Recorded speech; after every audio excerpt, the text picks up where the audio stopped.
You've set everything up, Siva? Yeah, 1 second. Okay. I will just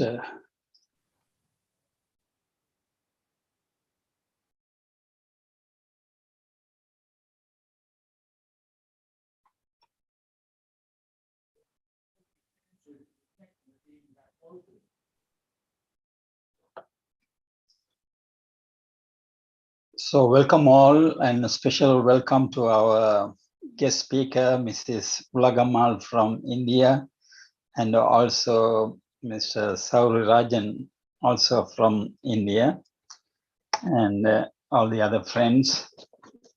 This is our 94th Interfaith meeting that we have been having every week on Thursdays.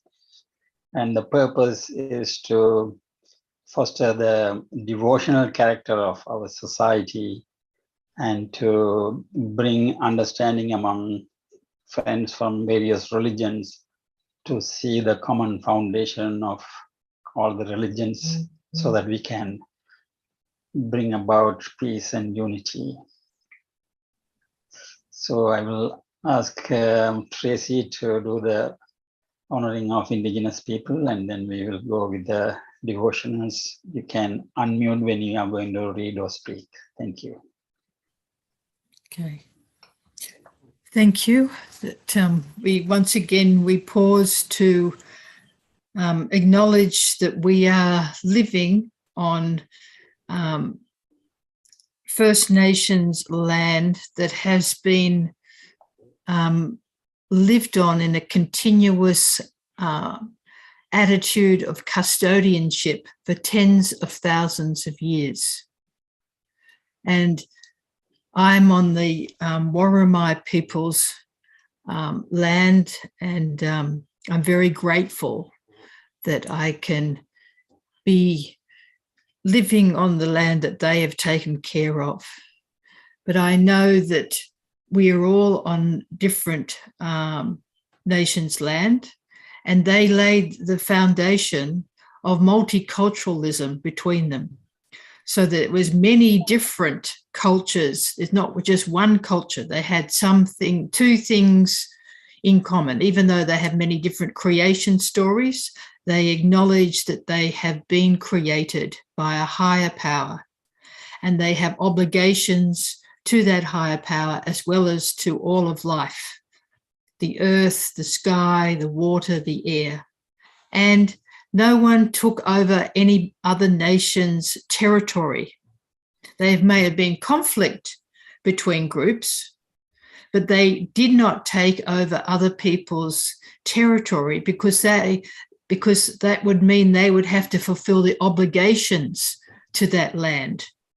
So that's why we do an acknowledgement when we're on somebody else's land. We acknowledge that they are the custodians and we are visiting. They are hosting us. Only a person who lives in an area can welcome us. So that's why we do an acknowledgement. We are hosts of this benevolent, generous culture that sees us as someone that they need to take care of. So we want to honour the elders who have managed to teach this for tens of thousands of years. And even though many are struggling because they were denied their language and culture, they are still bringing forward and teaching us how to live in country peacefully and how to live with each other peacefully. Very worthy of respect and, learning from. So thank you.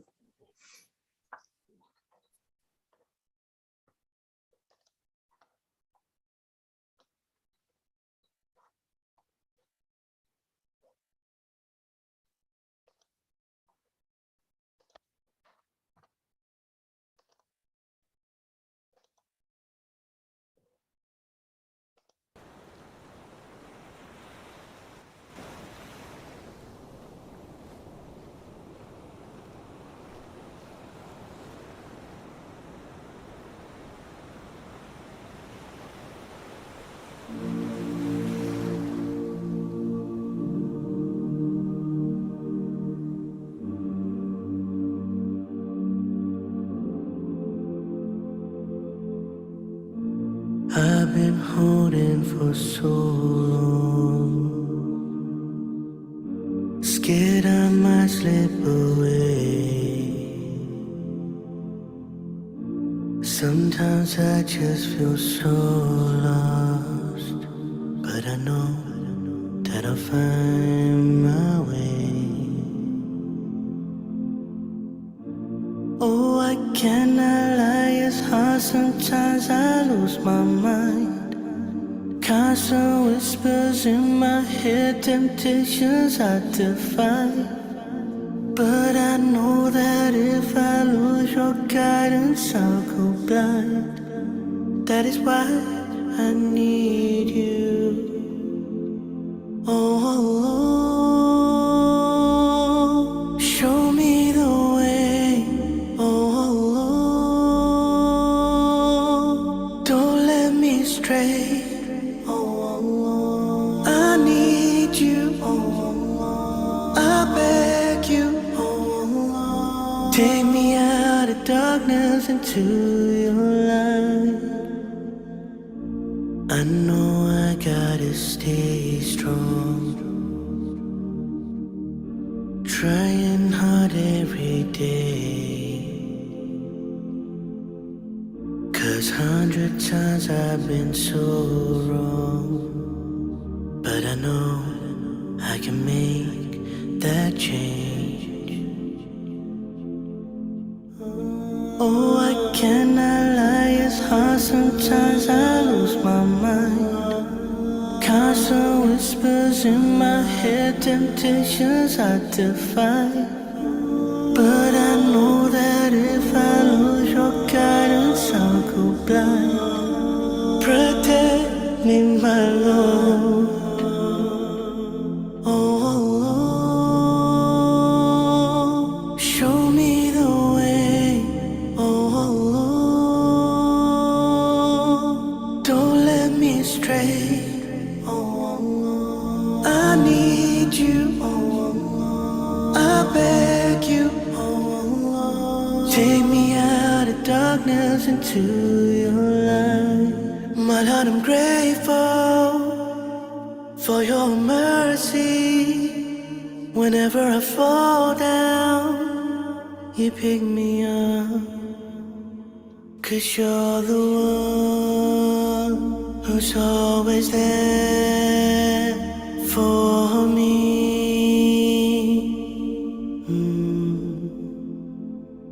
Oh, show me the way. Oh, don't let me stray. Oh, I need you. I beg you. Take me out of darkness into your light.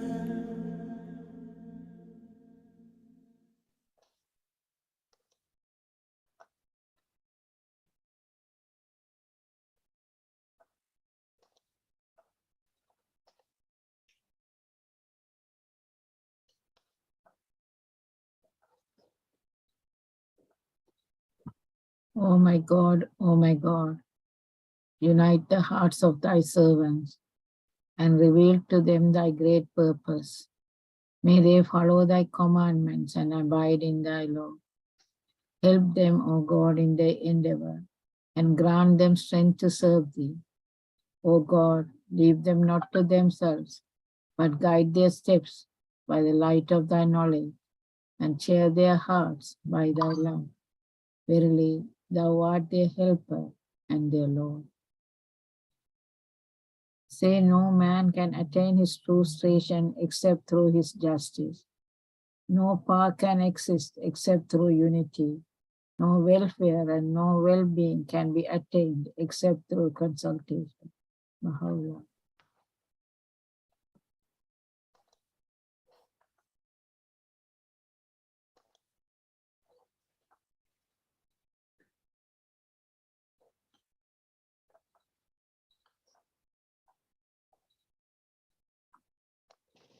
Unmute பண்ணுவோம்.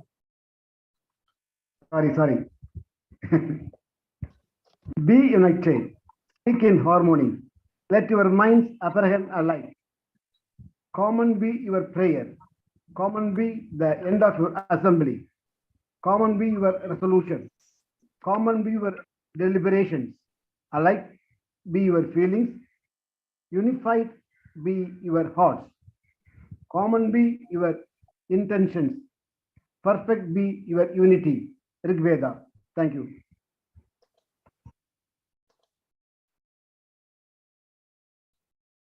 Now, in understanding wrong, understanding as wrong, and right understanding as right, one practices right understanding. First step. And in making efforts to overcome wrong understanding and to arouse right understanding, one practices right effort. Sixth step. And in overcoming wrong understanding with attentive mind and dwelling with attentive mind in the possession of right understanding, one practices right attentiveness. Seventh step. Hence, there are three things that accompany and follow upon right understanding, namely, right understanding, right effort, and right attentiveness. The Eightfold Path, Buddha, the Word, the Eightfold Path. Let the woman live in Ida in the same style as ye live, according to your means, and know them not so as to restrict them.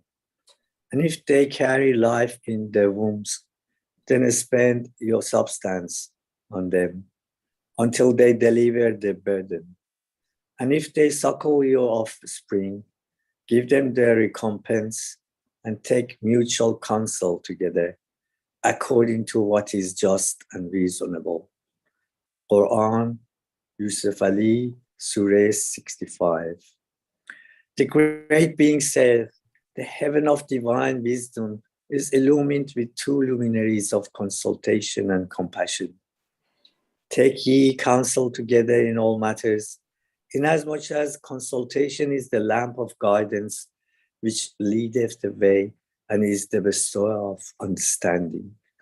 Baha'u'llah, Tablets of Baha'u'llah, revealed after the Kitab Aqdas, page 168.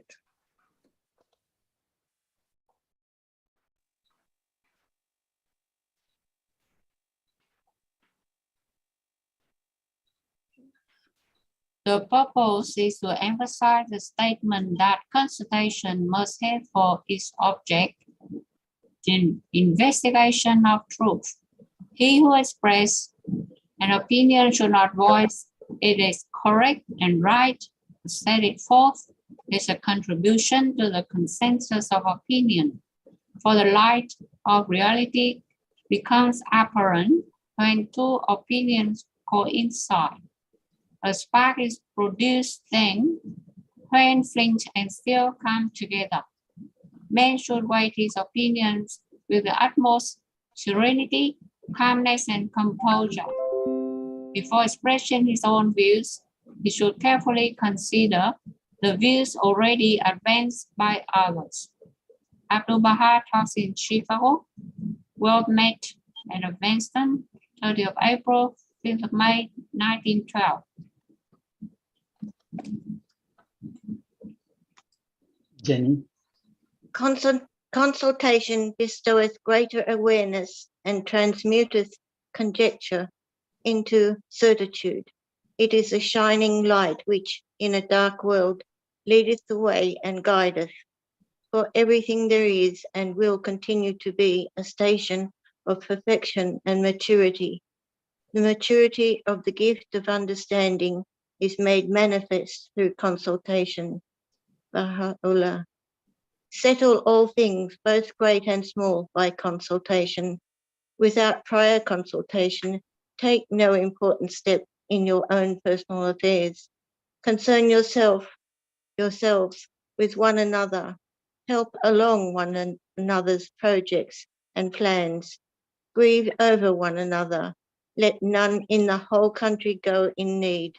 Befriend one another until ye become as a single body, one and all. Abdu'l-Baha.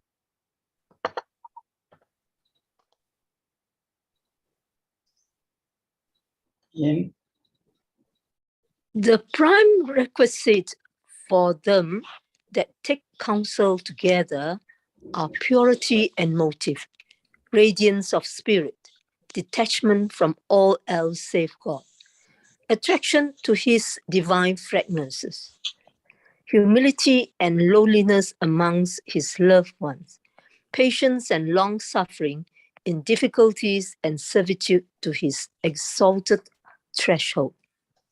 Should they be graciously added to acquire these attributes, victory from the unseen kingdom of Baha shall be vouchsafed to them. Abdul Baha.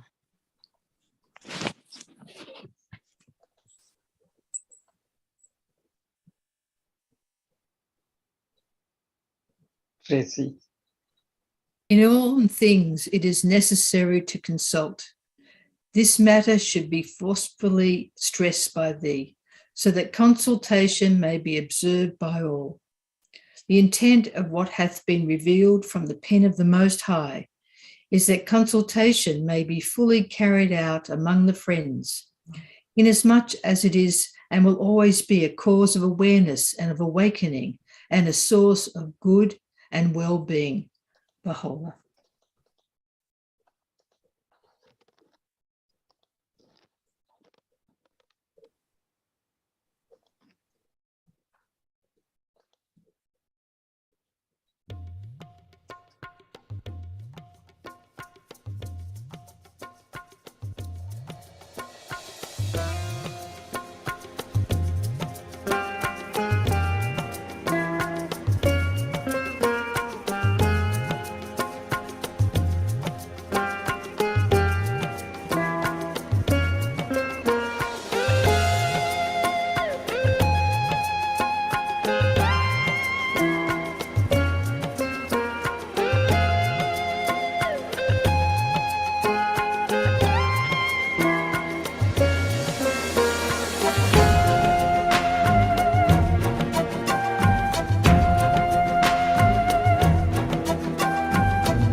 You are muted.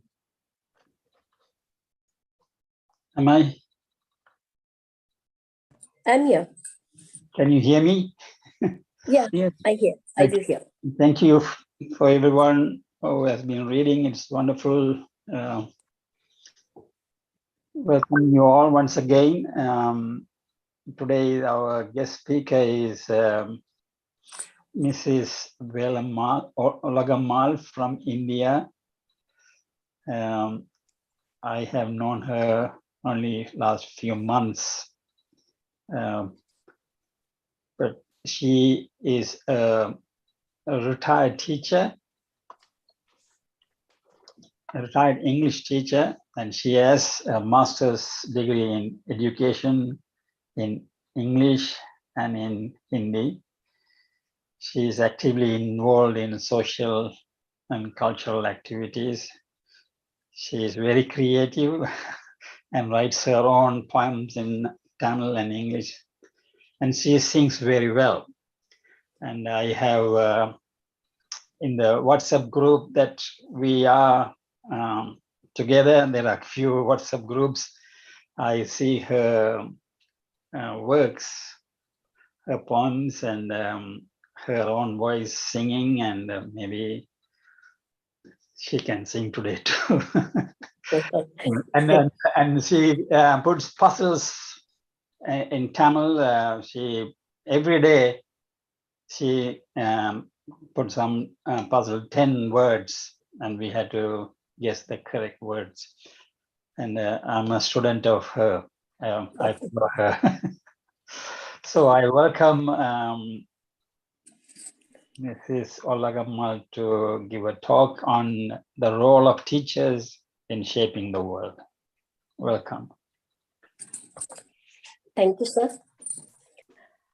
Thank you for the introduction. I don't know how far I am eligible to all these blessings. Oh, well, anyhow, let's see today the role of a teacher. To begin with, let me tell you something. I am immensely pleased to have been given this golden opportunity to give a speech in English after a long time. I've got this opportunity to speak in English. I had a fear that I might forget this because, I have been involved in giving a speech only in Tamil for the past 3 years.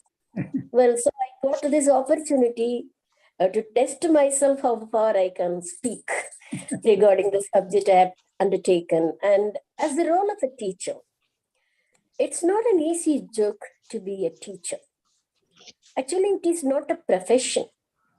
It's a noble mission. For the teacher, we spell it T-E-A-C-H-E-R. For each letter, I've got some important words. For T, should be talented. The teacher should be talented and inculcate talent in the young minds. And she should train the mind to think. Actually, that is a purpose of education. So the young minds are given to her like a clean slate. So all that is written by her in the beginning is much important. And the children learn things by seeing and observing. So the observation, the seeing, the listening, everything should be well formed. And then only the children will learn things a lot. The teacher's duty is not merely to read what is written in the book and to explain. That could be done by anything else, even outside the classroom. But what should she do? Each piece of educative material is given to the children in the syllabus with the purpose of promoting to face a knowledge, to face the world after they come out of the school. Actually, the school is a miniature world wherein they are given training as to how they could face the world. And whatever be the changed situations, they should change themselves and shape themselves according to the changed situation. So that kind of training, that kind of teaching should be given by the teacher in the classroom. So for educative methods, for each subject, that's a different kind of method. Methodology counts much. So how to teach the children is an art. All the children are not of the same talented one. They may be different talents. They may have different creativity in their mind. Actually, what is education? Education is not putting something inside the minds. It is taking from the mind, within the mind, what is already existing to cull out what is existing. That's education. So education comes from the root word edicure, which means to cull out. In Tamil also we have kalvi, which means kalludal. That means digging out things from within the young minds. So don't think that the piece of material that are given to us for teaching is to help them to put something inside the mind. No, it helps us to get out from the young minds what is hidden, lying as dormant. Dormant means it is there, but not active, inactive things. So you activate such a things as an electric power should activate all the other electrical goods. So you activate, that is your main duty. And what is more, the aptitude, the next letter is aptitude, attitude, advise in a proper way. You can advise, but to see that how far the young minds can take it, observe it in the right format, that's more important. So all these things come under the letter A. Then coming to C, character building and cope with the changing situations. So the children should be able to cope with the changing situations when they come out of the classroom. So the whole lot of life is shaped in the classrooms. That is why Nehruji told that the future of any nation is destined in the classroom. So the classroom gives all sorts of opportunity for the young minds to face the world when they come out of it. So everything should be given to them in the beginners, in the beginning level, even before they go to college, I say. So to first standard, fifth, one type of education, and 6th to 8th, one sort of education, 9th, 10th, a kind of education, then 11th and 12th, a different one, so that they are now becoming talented, and they are in adolescent period when they come to 11th, 10, 11 and 12. So that taking that in mind, a psychological approach should be made, and then which will help them to bring out all the talent. Now they have got some basic knowledge now when they come to the 11th and 12th standard. So see that you give them all sorts of information regarding peace, which is very important, peace of mind. Now everybody says, I've got everything in my life. I've got money, I've got education, I have got a job, I've got children, a house, a car, everything, whatnot. But I don't have peace of mind. Now I'll give you a piece of poem regarding peace of mind. Peace. Don't give a piece of your mind, P-A-E-C-E. A piece of your mind means showing anger. The teacher, it is for the teacher as well as for the students. Don't give a piece of your mind. Give peace, P-E-A-C-E, blended with kindness. It's doubly blessed because it blesseth the giver and the taker. It blesseth the giver, one who gives peace to the others, and the taker who is there, the other one. Peace makes us all all unwanted things into pieces. It cuts into pieces. Unwanted things are cut into pieces by piece. One who takes it should see that he gives it to the others too. We want everybody should be treating us peacefully, everything very kindly, everything. We also should be the same kind of nature, should have the same kind of nature. A peaceful heart is the resort wherein God lives with full heart.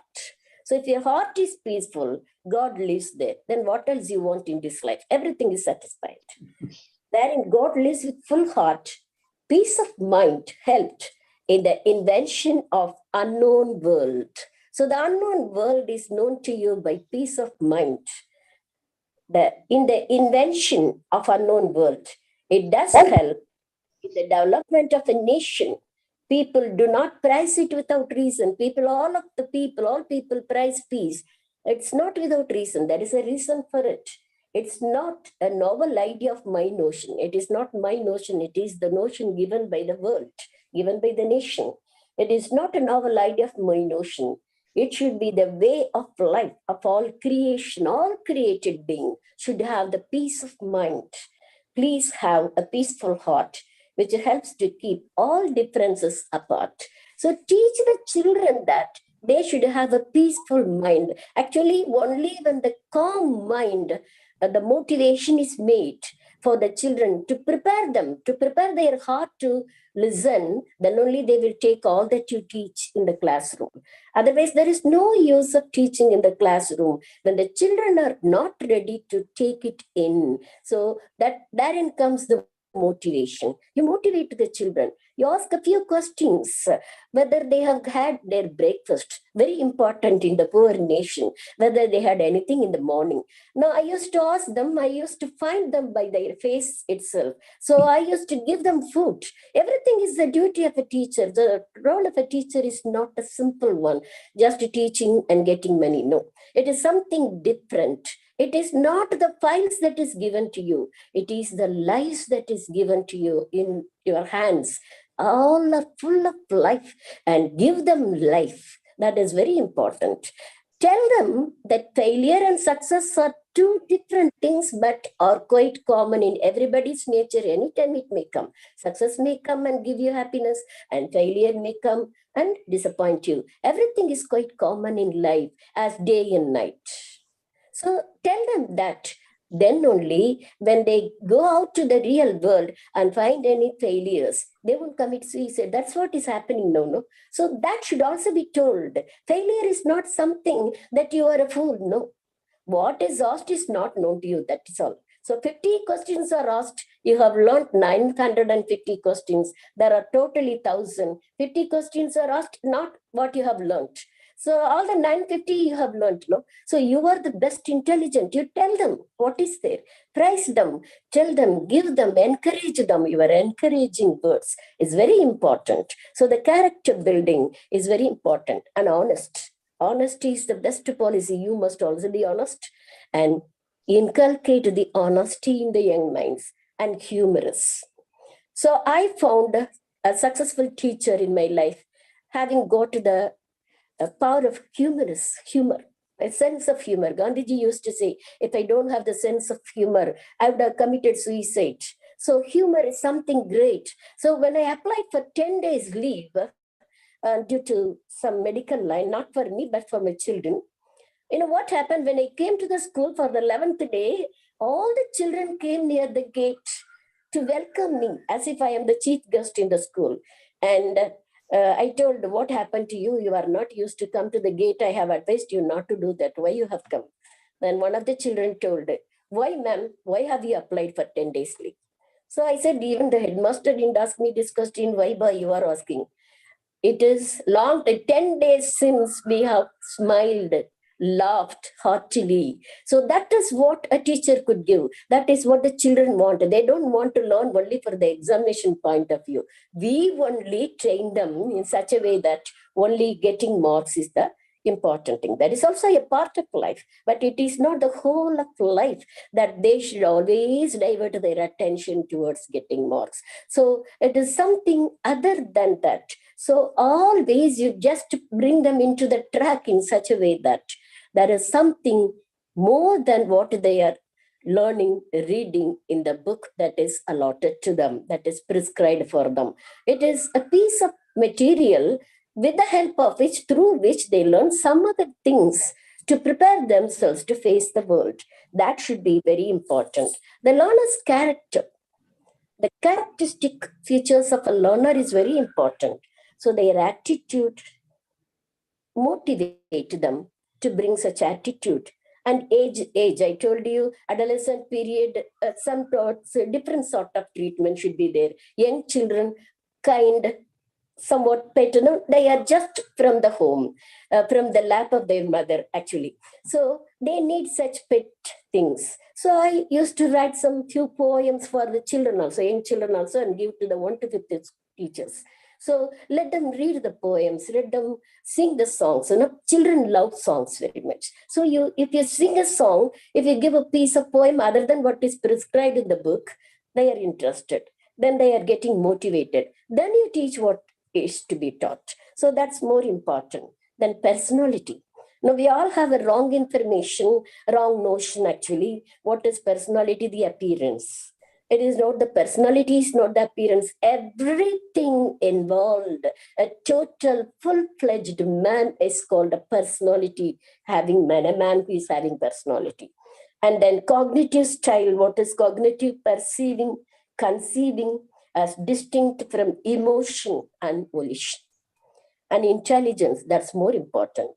And aptitude. All these things should be developed as skills in the young minds. Only those skills are going to shape them, going to develop them, going to help them facing the world, and going to think that there are something else other than their house, other than their place, other than their neighbors, other than their nation, which is world. So bring them to the world directly and how to face other nations. Everything is very important. Actually, the part of a language teacher is more important.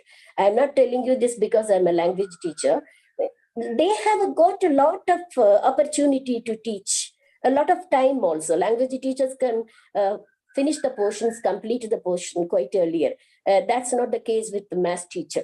So all these things happen in the schools. So what happened? The math teacher cannot always be smiling and kind-hearted and cracking jokes. No, it is not possible for her. Even if she is also having a humorous heart, she cannot. But language teachers can do it. Through language, how to lead a life is given by the teacher to the children. So they should have an aim in life. Aimless life is what? You don't have any preparation and you are just jumping, just plunging into the water without knowing swimming.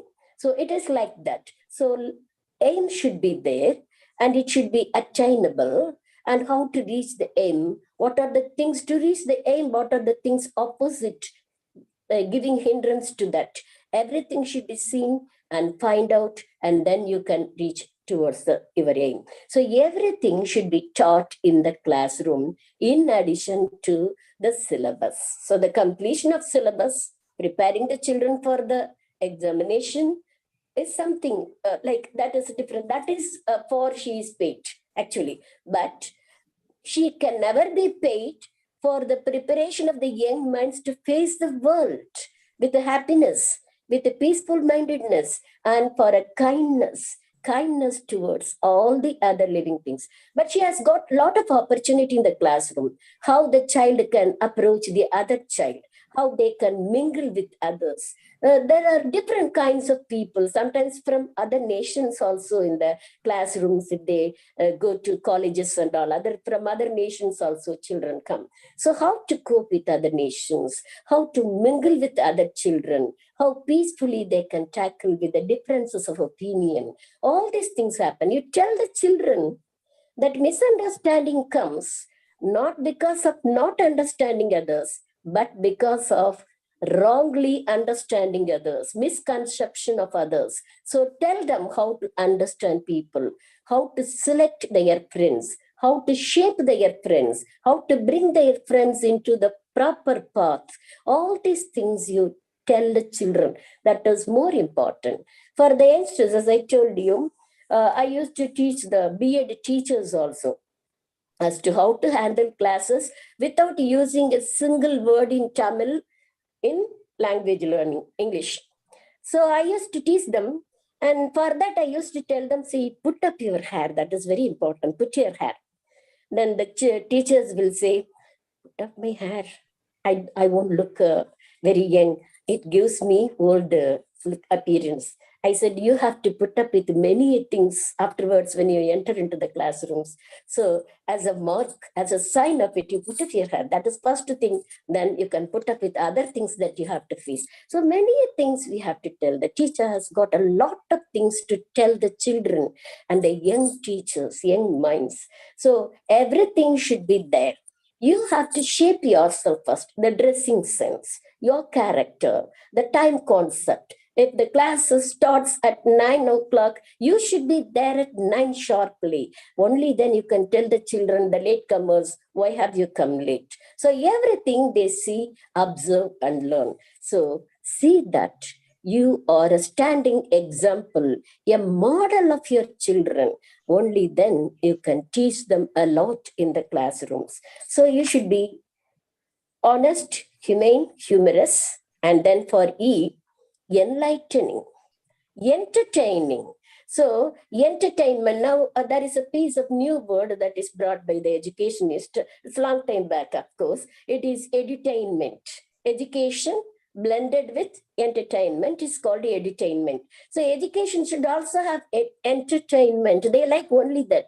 So sometimes they are dull.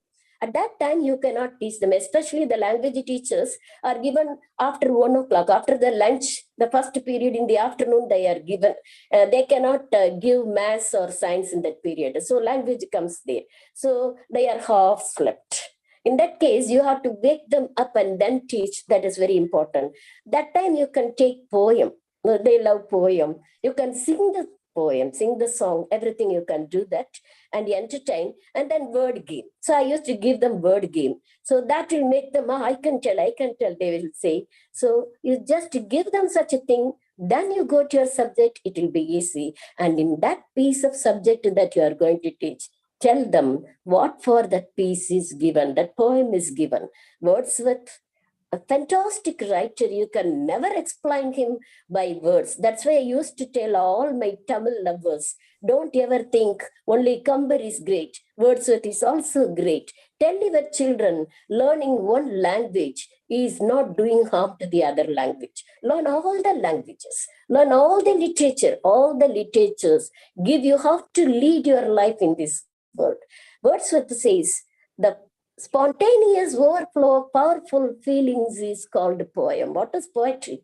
The spontaneous overflow of powerful feelings is called poem. So he has also explained what is poem as the same case with Valvar, as the same case with the Kamban. So everywhere, every language, every literature has got its own richness. So teach your children everywhere goodness lies. So mingle. Take things, good things from everywhere, every country, every nation, every place, every part of this world, mingle with them. So that is what that you are going to teach as a teacher in the classroom. It is not merely to read the piece and explain that even your notes can do, your corner notes can do all these things that you are teaching in that. That's very important. And you should create a love towards learning. Let them love. So learn to love languages. I used to tell them 3L you have to have. What is it? Learn to love languages. So everything depends on, the math teacher should also say, math has got its own way to shape the people. How does it shape? All that is good, you just take it, add it. And all that you have added as good things, you just multiply it. And all the multiplied things, you keep it safely and subtract all the bad things and divide your life in such a way that you can lead your life in a proper way. Math tells you. And what about history? History tells you what a great nation you are living. What a great world that is given to your life. How great is God that you have got this nation, this world to live in. So history tells you what are the wars, how people lived, how people faced different situations. Everything is told by history. So all piece of subjects that are prescribed for you is to learn many things from your learning, not only for the mark based. So don't make your children as machines.